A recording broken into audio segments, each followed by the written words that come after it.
जब हजरत नूह अल्लाह के हुक्म से कश्ती बना रहे थे। हर रोज एक बूढ़ी मोमिना औरत अपनी छोटी सी घटरी उठाए उनके पास आती। वह कहती, ऐ अल्लाह के नबी, कश्ती कब रवाना होगी? हजरत नूह मुस्कुराकर फरमाते, अभी देर है, वक्त आने दो। वो औरत वहाँ बैठी रहती, पूरा दिन इंतजार करती, फिर शाम होते ही घर वापस चली जाती। ये सिलसिला कई दिनों तक चलता रहा। एक दिन हजरत नूह ने उस बूढ़ी औरत से फरमाया, ए बूढ़ी अम्मा, जब जाने का वक्त आएगा तो तुझे बता दिया जाएगा। वो सर झुकाकर चल दी, मगर दिल में यकीन था कि जब कश्ती चलेगी नबी जरूर बुलाएंगे।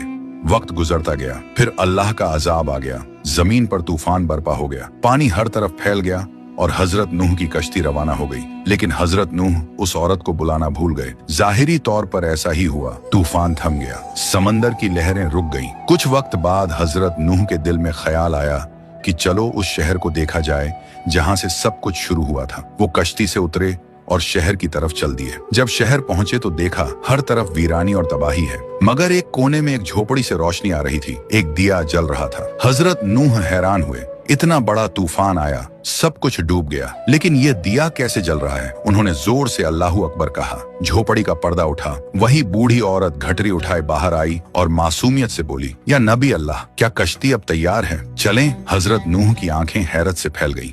उन्होंने पूछा, ए बूढ़ी अम्मा, तुझे कुछ भी पता नहीं चला? औरत ने सादा दिली से जवाब दिया, क्या नहीं पता चला? या नबी अल्लाह। हजरत नूह बोले, इतना बड़ा तूफान आया, दुनिया डूब गई, बारिशें बरसी, लोगों पर अजाब आया और तुझे कुछ खबर नहीं। वो औरत मुस्कुराकर बोली, या नबी अल्लाह, एक दिन बादल थोड़े गरजे थे और हल्की सी फुहार पड़ी थी।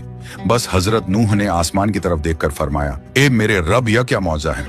तब अल्लाह ताला ने उन पर वही नाजिल फरमाई, ए मेरे प्यारे नबी, इस औरत के दिल में तुम्हारी मोहब्बत थी और तुमने इससे वादा किया था कि जब कश्ती रवाना होगी तुम इसे ले चलोगे। तुम अपना वादा भूल गए, लेकिन मैं रब्बुल आलमीन तुम्हारे वादे का भी जिम्मेदार हूँ। मैंने अपने अजाब को इस तक पहुँचने ही नहीं दिया। इसे एहसास तक नहीं हुआ कि कैसा अजाब आया और कब चला गया। ये वक़िया इमाम सज्जाद से रिवायत के तौर पर मशहूर है, मगर कुरान या सही हदीस की किताबों में साबित नहीं। ये सिर्फ इबरत और मोहब्बत का सबक देने के लिए सूफियाना